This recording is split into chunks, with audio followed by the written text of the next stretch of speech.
Hey, what's up, everybody, man? So, like 2 weeks ago, the Colts drafted Jonathan Taylor in the second round, and they didn't just draft this dude. They traded up for Jonathan Taylor, so that means that they really wanted this dude on their team. And considering that the Colts already got Marlon Mack on the roster, it just kind of leaves confusion to why the Colts would even draft such an elite running back prospect in the second round, you know? Marlon Mack, he was a 1,000-yard rusher last year. He scored 8 touchdowns in 14 games. But honestly, after watching some film, the Colts just needed a better guy at the position. Like, nothing against Marlon Mack, you know. I think he's pretty much a serviceable starter at the NFL level, but he's not really a game-changing back. Like, they just need more. And when I say they need more, I'm not saying that they need a running back that's going to get more yards and touchdowns than Marlon Mack. That would be nice, though. But what I'm saying is they need a running back that has a better skill set than Marlon Mack. When I look at Marlon Mack, he's a running back that really exceeds getting to the outside, you know? It doesn't matter if he's running the ball from, outside sweeps from the shotgun formation, if he's running to the outside holes, or if he's just cutting outside. Everything is better and he's just more efficient running to the outside. He can make some plays up the middle, but most of the times running up the middle is not really his bread and butter because he's not a physical back, he's not tough, and he does not consistently run hard, which is a weakness that is displayed all over the field. Like, the dude has no desire to get physical. Right here, he's supposed to lower his shoulder and at least try to plow for some yards. Instead, he spinned and got tackled. On this play right here, once again, no desire to face any contact, bro. All he had to do was lower his shoulder and try to get some yards. Instead, he ran away and still got tackled. Like, I really just don't understand why this dude is so scared. You cannot always beat people with a juke and a stiff arm. Right here, you got the blocking, take the one-on-one. Instead, he ends up dancing and got tackled, bro. And the crazy thing is, he could have potentially had more yards or a touchdown if he would have tucked the one-on-one. Instead, he makes a juke. And even if the juke would have paid off, he still would have got tackled by all of those defenders right there. Like, it's okay to have juke moves and cut moves, but I feel like sometimes he just lets it interfere with his vision. Because right here, you already had the field. You already had the blocking set up. You already had the speed. Why cut in and cut off for no reason, man? These are just some things that he needs to work on going into the future. But even in the passing game, Marlon Mack is not even a threat, bro. You could pass him the ball. He'll catch the ball. I'll give him that. But he's not going to get any yards at the catch. He doesn't really have the moves to get past you. And he's not somebody that's going to get physical and try to get through you, bro.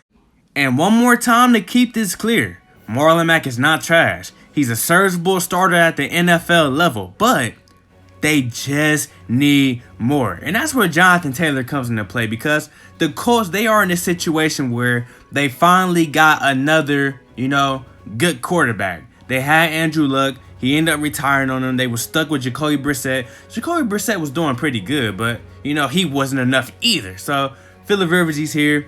Well-respected dude, a veteran that knows how to win games. They need a solid running back behind because Phillip Rivers, at the end of the day, is living in his last days in the NFL. If you look at Rivers' numbers from last season, it's definitely skeptical that this man does not have that much left in the tank. That's why they need to go out there and drop the running back that can take weight off his shoulders. And let's talk about the future perspective of drafting Jonathan Taylor. Phillip Rivers is going to retire soon. Very, very soon, right? Who's going to be their quarterback?